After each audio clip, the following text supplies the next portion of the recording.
Olá, muito boa noite, tudo bem? Sejam muito bem-vindos ao nosso Alba Notícias. Hoje é quinta-feira, dia 6 de janeiro. A partir de agora, você fica muito bem informado sobre tudo o que acontece aqui na Assembleia Legislativa da Bahia. Seja muito bem-vindo também, você que nos acompanha aí em Vitória da Conquista e região pela TV UESB.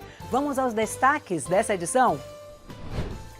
Deputados baianos acompanham situação dos municípios de Jiquiriçá e Ubaíra. Deputado Robson Almeida fala sobre as ações que a ALBA tem realizado para auxiliar os municípios atingidos pela chuva. Produtos agrícolas sofrem variação de preços por conta das fortes chuvas aqui no estado. No momento do esporte de hoje, jogador Tomate do Andira chora após ser substituído na Copinha em São Paulo.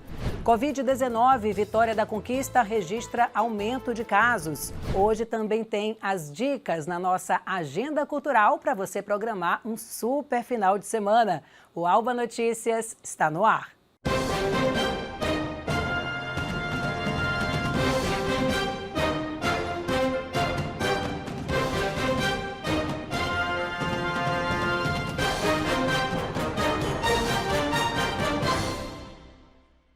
Vamos começar o nosso jornal falando das cidades baianas que foram atingidas pelas fortes chuvas no final de 2021 e estão recebendo a visita de parlamentares. Desta vez, um grupo de autoridades visitou os municípios de Ubaíra e Jiquiriçá, no sudoeste do estado. Vamos ver como foi. O município de Jiquiriçá está entre os 174 afetados pelas fortes chuvas que atingiram diversas regiões da Bahia no final do ano passado. Para amenizar o cenário de tristeza, um grupo de voluntários formado por 30 jovens uniu forças e colocou a mão na massa para ajudar a população a resgatar móveis, documentos e o que restou por causa da enchente. Aqui a água chegou até nesse local e assim ficou um pouco complicado para a gente iniciar logo a limpeza por conta da lama. Mas assim que começou a água a escorrer, né, a baixar o volume, a gente já partiu para a limpeza, a gente já estava aqui lavando as paredes, tentando salvar o que pode, o que não pode, a gente já está colocando, né, nas ruas para que possa fazer a limpeza.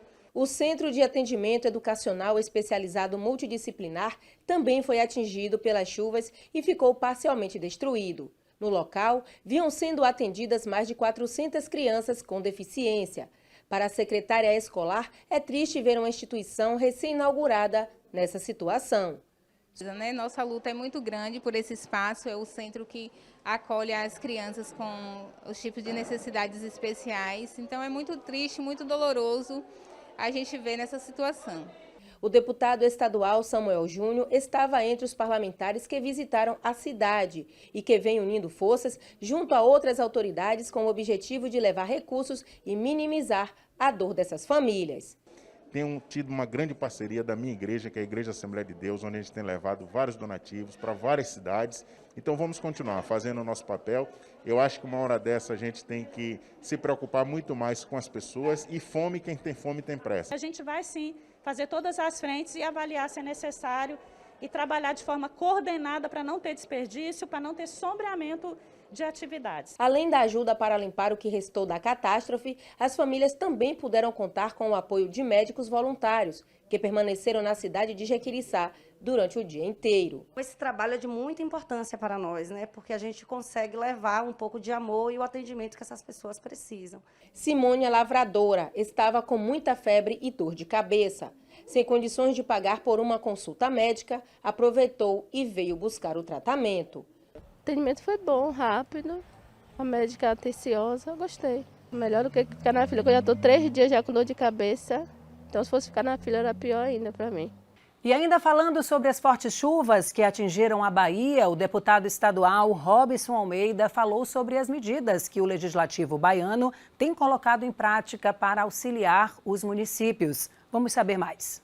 Devido às fortes chuvas que aconteceram no decorrer de novembro até o início de dezembro, as fortes chuvas que aconteceram aqui no sul da Bahia, a Assembleia Legislativa está tomando algumas medidas para tentar atenuar a forte crise que está se instalando aqui no sul do estado.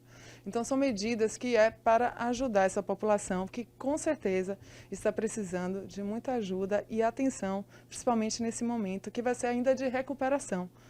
O deputado Robson Almeida está aqui do meu lado e vai falar um pouco sobre essas medidas.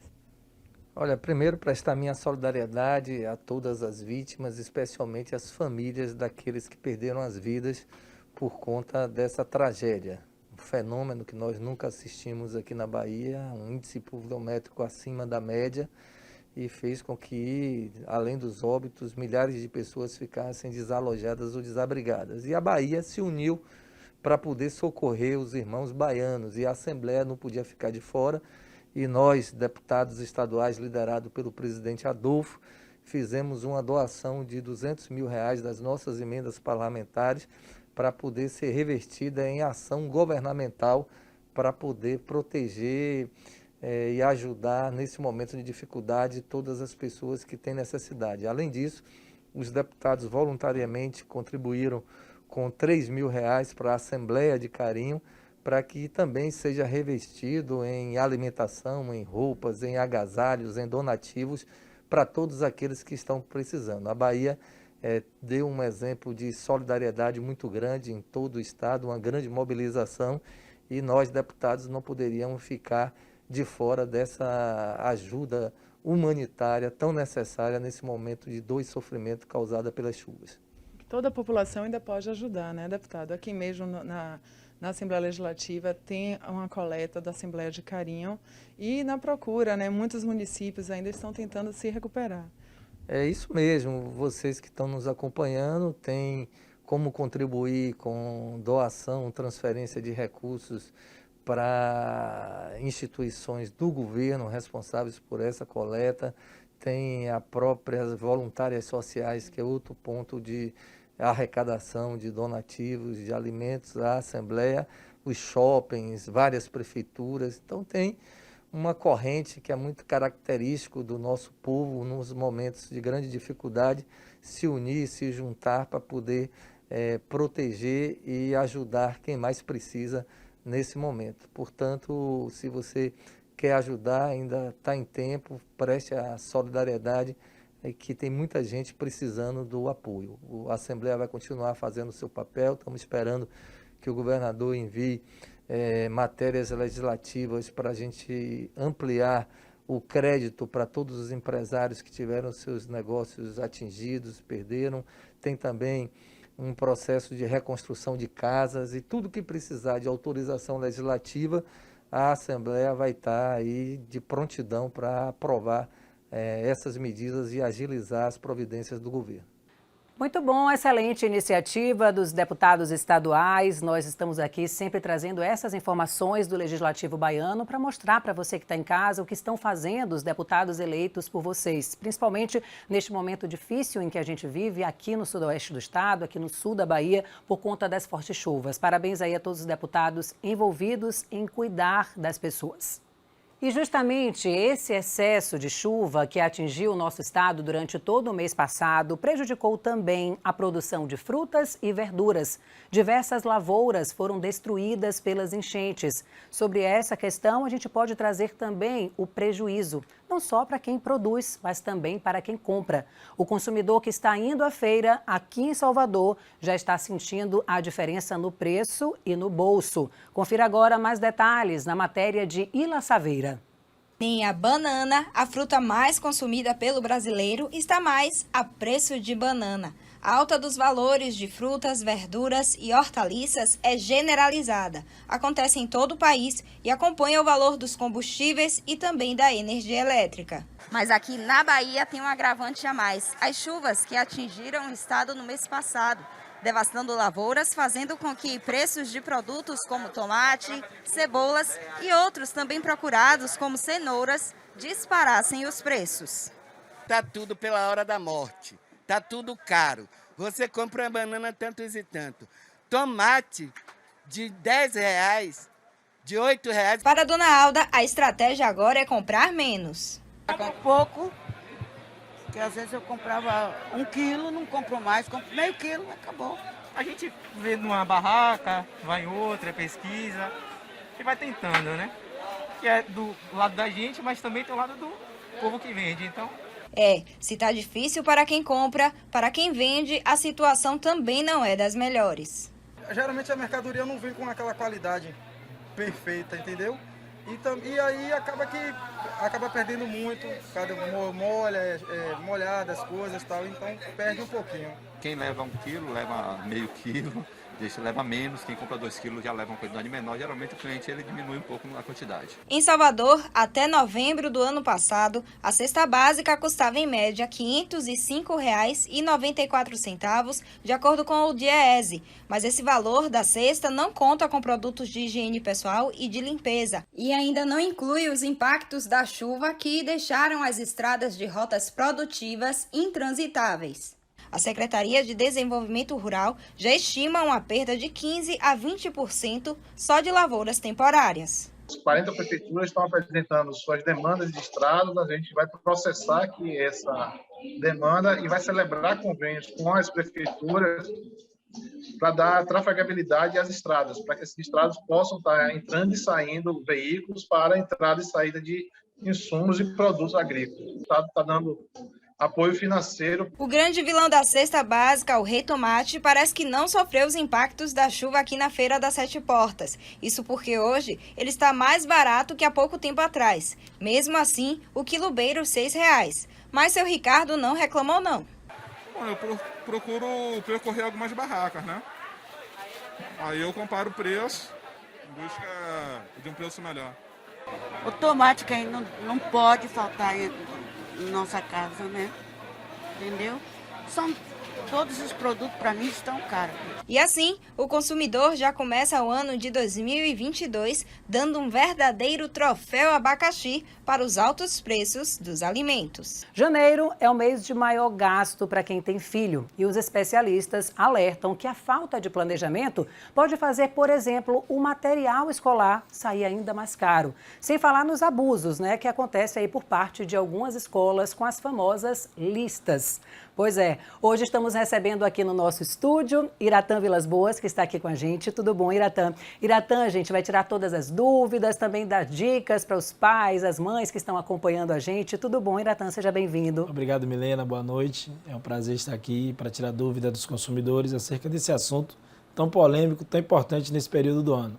Verdade. Eu já quero começar aqui com uma pergunta polêmica, que é justamente com relação à lista, né? Chega lá, tem vários itens, a gente não sabe, muitos pais, o que é certo, o que pode, o que não pode. Se eu, enquanto mãe, né, me sentir lesada, o que é que eu devo fazer logo de início? Bom, Milena, é muito importante que você, consumidor, que suspeitar de qualquer irregularidade em relação aos itens que compõem a lista de material escolar, faça a denúncia. Então, o PROCON ele disponibiliza uma ferramenta, que é o aplicativo do PROCON, PROCON BA Mobile, disponível gratuitamente para que os consumidores que suspeitarem, Milena, dessa cobrança indevida, cobrança de materiais, né, indevida, esse consumidor ele possa direcionar essa denúncia ao PROCON para que a gente possa aí buscar a escola, solicitar esclarecimentos e punir caso seja necessário. No caso, o que pode e o que não pode, quando esses itens podem estar na lista de material escolar? Bom, Milena, existe uma variedade de produtos que podem ser solicitados pelas escolas. Vale lembrar que o PROCON ele não interfere no processo pedagógico da escola. O que a gente fiscaliza e aproveita aqui o espaço para dizer o que não pode ser cobrado é muito fácil. Os materiais de limpeza, em hipótese alguma. Os materiais de uso coletivo também não podem ser cobrados, bem como os materiais de uso administrativo da escola. Esses materiais não podem ser cobrados de forma nenhuma. Agora, se porventura a lista dela figurar algum produto, né, que o consumidor tenha a suspeição, é importante que o consumidor faça a verificação no plano de execução didático-pedagógico. O que é isso?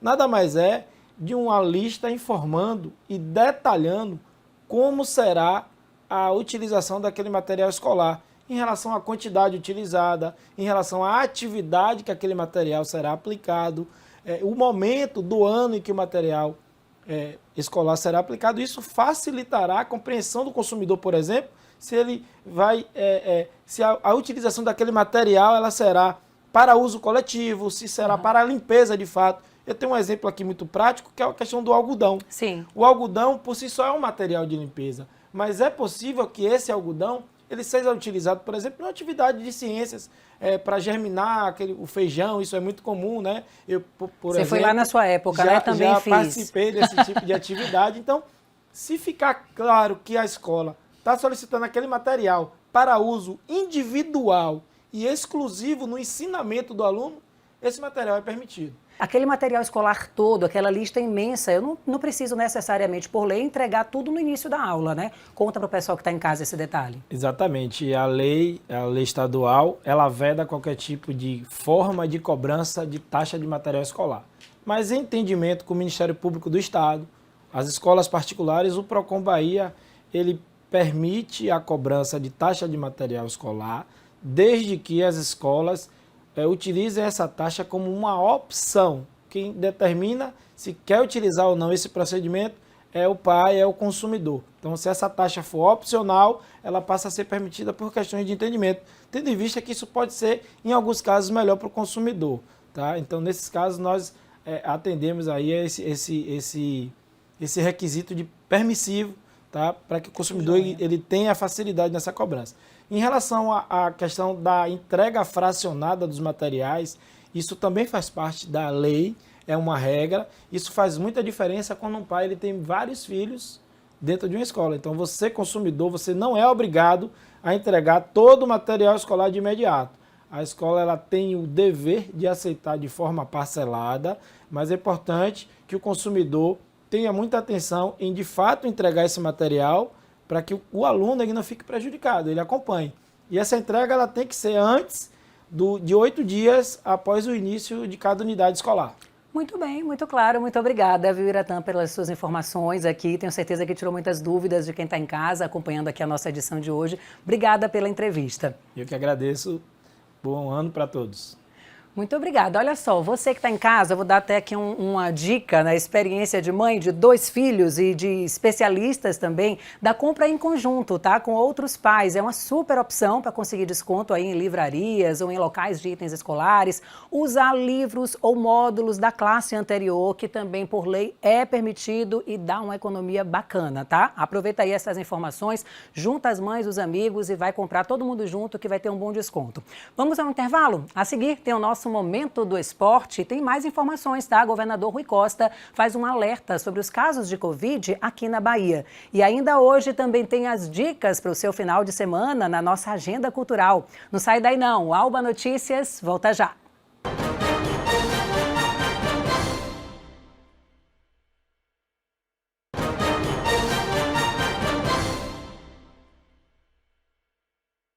Muito bem, estamos de volta com o nosso Alba Notícias. Vamos direto ao nosso Momento do Esporte. Roda a vinheta. Leonardo Costa já está aqui comigo no estúdio. Estávamos conversando, ele vai trazer informações sobre o Bahia, sobre Vitória, futebol. E, gente, já vai começar com notícia nada boa, é isso mesmo, Léo? Boa noite. Milena. Boa noite para você, boa noite, galera de casa. A situação Covid-19, gripe, ainda está complicando e eu já abro essa última edição do Momento do Esporte desta semana com essa informação.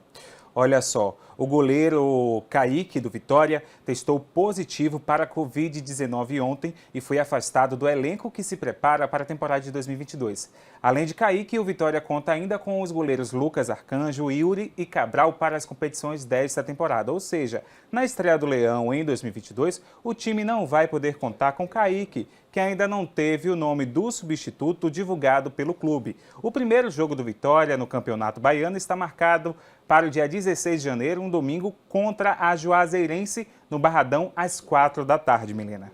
Complicado, né, Léo? Então já fica aí um alerta também para as modalidades esportivas de todo o cuidado para os atletas, né, gente? A gente está vendo aí focos de contaminação de Covid e também do tipo, né, da influenza por muitas áreas. A gente comentou aqui ontem com relação às festas de final de ano que ajudaram aí, contribuíram ainda mais para o aumento desses números. E agora a gente já está vendo no futebol, vi alguma coisa também sobre o vôlei, situação preocupante. E lembrando que o Bahia, os times, né, testaram todos os jogadores antes dos primeiros treinos, né? É importante porque agora eles já afastam e diminui essa contaminação dentro do próprio time ali. Olha só, o goleiro Tomate do Andirá foi destaque na derrota por 1-0 para o Atlético Mineiro na tarde desta quarta na cidade paulista de Lins. Ao ser substituído no segundo tempo, o atleta chorou copiosamente e essa reação do atleta gerou nas redes sociais do goleiro 300 mil seguidores. E se não bastasse ainda, ele foi convidado pelo Atlético Mineiro para fazer um teste no clube.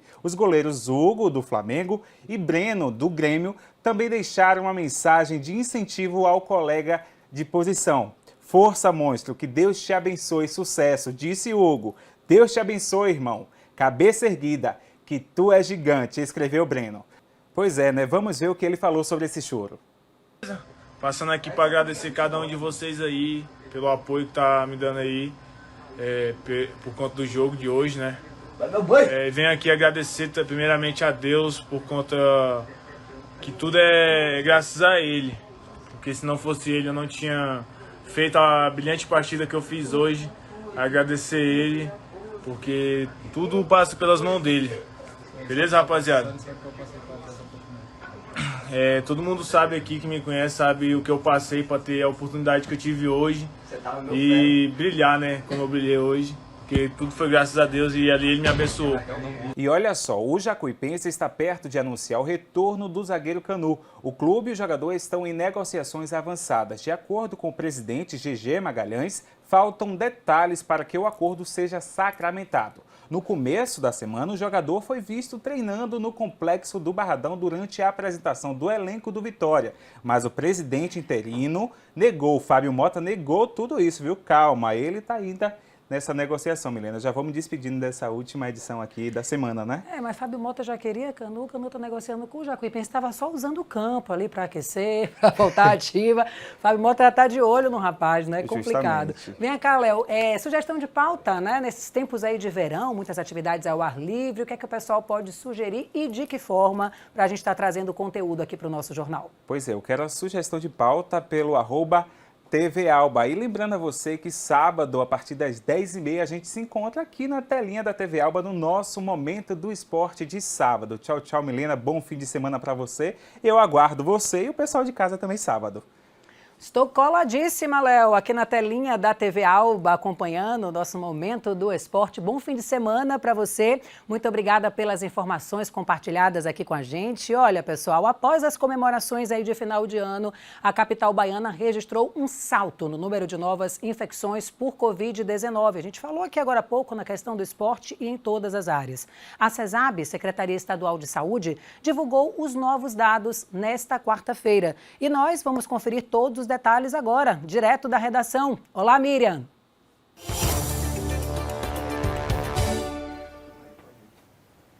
É isso mesmo, Milena. De acordo com a CESAB, 111 novos casos foram registrados em Salvador. Antes deste período, a capital baiana apresentava cerca de 30 casos diários de Covid-19. Ou seja, esse crescimento significa um aumento de 270%. Além da pandemia de Covid-19, a Bahia também está passando por um surto de gripe. Aqui na capital, apenas no último final de semana, houve um aumento de mais de 28% nos casos de infectados por influenza. Por isso, minha gente, reforçamos aqui, é preciso manter os cuidados. A pandemia ainda não acabou. Voltamos ao estúdio. É com você, Milena. Falando ainda sobre este assunto, o governador Rui Costa utilizou suas redes sociais para fazer um apelo aos baianos. No Twitter, o chefe do executivo pediu que as pessoas se imunizem contra a Covid-19. Rui destacou a importância da segunda e da terceira dose por conta do aumento do número de casos da doença em todo o mundo. O governador disse, abre aspas, a Covid-19 explodiu de novo no mundo inteiro. Temos 300 baianos na UTI. E mais de 2 milhões não tomaram a segunda ou a terceira dose da vacina. Só a vacina é capaz de barrar o coronavírus e impedir uma nova tragédia. Nos ajude a proteger a vida humana. Fecha aspas, foram aí as declarações do governador Rui Costa na rede social, no Twitter. E agora vamos falar sobre a situação na região sudoeste da Bahia, em Vitória da Conquista. O número de pessoas infectadas e internadas também cresceu nos últimos meses. Para você ter ideia, no primeiro dia do ano, a taxa de ocupação de UTI lá na cidade chegou a 55,2%. Confira agora mais detalhes sobre este assunto. Nos últimos meses de 2021, Vitória da Conquista registrou um aumento no número de casos de Covid-19 e também no número de pessoas que foram internadas com a doença. No início de novembro, eram 128 casos ativos, 34,5% de ocupação em UTI e 21,1% em leitos clínicos. Em 1º de dezembro, eram 80 casos ativos, 34,5% de ocupação em UTI e 23,7% de leitos clínicos. 2022 chegou e os números continuaram em alta. E a taxa de ocupação de UTI chegou a 55,2%. Foram meses de grande circulação. A gente entende que quando chega as férias, muitos vêm visitar seus familiares e é nesse sentido que a gente pede que essas pessoas mantenham o distanciamento, evitem aglomerações e principalmente que usem a máscara para que evitem essa transmissão desse vírus aqui em Conquista. De acordo com a secretária, a maioria dos pacientes conquistenses que estão internados, 16 no momento, 7 em leitos clínicos e 9 em UTI, têm entre 40 e 60 anos. Normalmente são as pessoas que não se vacinaram ou que apresentam algum tipo de comorbidade. Então a gente faz a associação dos fatores e a gente entende que nesse momento, né, de pandemia é necessária a vacinação e é necessário que a gente mantenha as medidas de controle para evitar a transmissão do vírus aqui no nosso município. Desses pacientes estão internados no Hospital Geral de Vitória da Conquista, unidade de saúde de referência no sudoeste baiano. Segundo a diretora médica, dos 12 pacientes que estão na UTI, que são pessoas de Vitória da Conquista e de outras cidades, 11 estão entubados. O nosso perfil de paciente aqui hoje é o paciente que foi vacinado e que tem uma saúde muito frágil. É o idoso frágil, é o cardiopata grave. A maioria deles está entubada, o que é um marcador de gravidade, né? E 30% deles em terapia renal de suporte, que também é um marcador de gravidade. Ainda segundo a médica, a situação da Covid fica ainda pior por conta dos casos de síndrome gripais que têm sintomas semelhantes ao coronavírus. E sem ter o resultado do RT-PCR rapidamente, é muito difícil a gente distinguir numa síndrome respiratória aguda grave, o que é Covid do que não é. Situação complicada também em Vitória da Conquista, como bem disse o governador, né? São novos focos em todo o mundo. Como eu bem disse agora há pouco, cada um fazendo sua parte ajuda a conter aí esses números e a contaminação. Bom, aqui no nosso jornal chegou a hora agora da nossa agenda cultural, porque dá para aproveitar seguindo todas as medidas de segurança. A capital baiana está com muitas atrações neste final de semana e uma delas é a comemoração dos 40 anos da Orquestra Sinfônica da Bahia. Além disso, tem show de Nando Reis e tem diversão para a criançada com os personagens da Turma da Mônica. Maravilha, né? Vamos lá ver as dicas na nossa agenda cultural. Para comemorar os 40 anos da Orquestra Sinfônica da Bahia, a OSBA apresenta o novo concerto Verão da OSBA, no domingo, dia 9 de janeiro, às 11 da manhã. E o melhor, os ingressos estão a preços populares de R$1 a inteira e 50 centavos a meia entrada. O repertório da apresentação contará com a composição clássica Sinfonia número 1 em Dó menor, do compositor alemão Johannes Brahms. Já a parte popular do concerto contará com músicas como Morena Tropicana e Anunciação, de Alceu Valença. O cantor Nando Reis vai balançar o público no evento Circuito Musical Verão 2022. A apresentação será no Centro de Convenções, na Boca do Rio, a partir das 6 horas da tarde deste sábado. Durante o show, os hits mais conhecidos do cantor não ficarão de fora, como Relicário e Por Onde Andei. Essa dica é para quem curte teatro. A peça Seu Bonfim retrata os dramas enraizados em um nordestino. A montagem é um dos destaques das atividades do Festival Lusoteropolitana, que será realizado até o dia 15 de janeiro e reúne atividades artísticas e educativas de Salvador e países de língua lusófona. A apresentação de Seu Bonfim será no domingo, 9 de janeiro, às 8 horas da noite, no Teatro SESI do Rio Vermelho. E a criançada, os pais e aqueles que curtem os personagens Mônica, Cebolinha, Cascão e Magali podem aproveitar juntos o Parque Temático Estação Turma da Mônica de Salvador, que fica no 2º piso do Shopping Paralela. O espaço possui 12 atrações e uma viagem inesquecível ao mundo dos personagens criados por Maurício de Souza há mais de 40 anos. Vale a pena conferir. Bom fim de semana para você e até a próxima! Bacana, aproveitem com todo cuidado, tá? E, gente, amanhã será comemorado o Dia do Leitor. A data homenageia aqueles que gostam de ler e que se dedicam a histórias, ao aprendizado e à cultura. A repórter Samile Fonseca fez uma matéria falando sobre a importância desta data. Vamos ver. O hábito da leitura no Brasil cresceu desde que o jornal impresso foi criado. De lá para cá, já são cerca de 100 milhões de aficionados por livros, o que representa 52% da população brasileira. É o que mostra a 5ª edição da pesquisa Retratos da Leitura no Brasil, do Instituto ProLivro. De acordo com o mais recente levantamento, houve um aumento de 46,5% na venda de livros em 2021. Um dos motivos dessa alta expressiva pode ter sido a pandemia. Além de jornalista e advogada, Edna se tornou escritora de livros infantis, exatamente neste período pandêmico.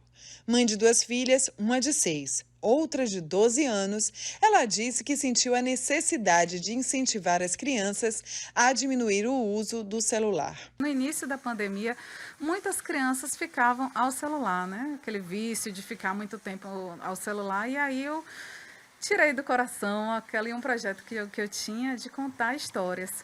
Então, comecei a contar histórias uma vez por semana e meu público não era só de crianças, mas adultos também que participavam bastante. E quando eu ficava, assim, às vezes uma semana sem contar histórias, por algum motivo pessoal, muita gente mandava mensagem: poxa, cadê a contação de histórias? E aí, naturalmente, veio o interesse de escrever os livros, né? E parece que o estímulo deu certo, viu? Amanda, a primogênita, adora ler. E a cada leitura, a vontade cresce. Mas ainda agora, com um projeto criado pelo pai. Eu e meu pai, a gente fez um negócio que toda vez que eu terminar de ler um livro, eu vou ganhar R$20 se eu fizer uma descrição do livro inteiro. A biblioteca, que funciona dentro da Assembleia Legislativa da Bahia, é especializada na área jurídica e possui em seu acervo uma coleção de cerca de 11 mil títulos, além de jornais e livros editados pela própria casa. Quando é um leitor usuário de fora, ele vem muito conhecer o que é a Assembleia Legislativa, né? Quando é um servidor, ou seja, funcionário da casa, eles procuram muito coisas pertinentes à profissão deles e sobre a Assembleia, né? Legislação pertinente à Assembleia e ao pessoal deles, e também coisas que são editadas pela casa, livros que são editados pela casa. A paixão pela leitura começou cedo na vida deste servidor público e foi como a grande maioria das crianças, lendo revistas em quadrinhos e aqueles romances exigidos pela escola. Hoje, aos 50 anos, tem preferido as biografias e, assim como todo amante da leitura, em cada oportunidade que tem, presenteia alguém com um livro. Eu gosto de passar para outras pessoas, né? Eu gosto de alguma história que me comove, algum livro que me interessa. Eu gosto que as pessoas também leiam, saibam do assunto. No aniversário de cada pessoa, de cada integrante da minha família ou amigos, aí eu compro um livro. Conhecimento é algo assim que eu gosto de compartilhar. Eu não gosto de ficar para mim. Se eu puder ensinar alguma coisa, se eu souber. E por isso que o livro é um presente assim que eu gosto de estar oferecendo. certo. Dos bons leitores que surgem, né, os escritores. Parabéns aí à colega e amiga Edna Luz, já no segundo livro lançado, sempre com temáticas que estimulam as crianças a terem interesse, né, pelo mundo da leitura, da criatividade, só multiplica aí essa fascinação pela leitura. Parabéns. Olha, a gente fica por aqui, tá? Você pode rever as matérias e acompanhar a nossa programação também através das nossas redes sociais. Tem o nosso canal no YouTube, tem as páginas no Instagram e Facebook e também estamos no site oficial da Assembleia, al.ba.gov.br. Para rever o nosso jornal na TV, fique ligado na reprise do Alba Notícias, sempre às 7 da manhã. A gente se encontra amanhã aqui na TV Alba com um resumo das notícias da semana no Legislativo Baiano. Eu te espero. Tchau, tchau.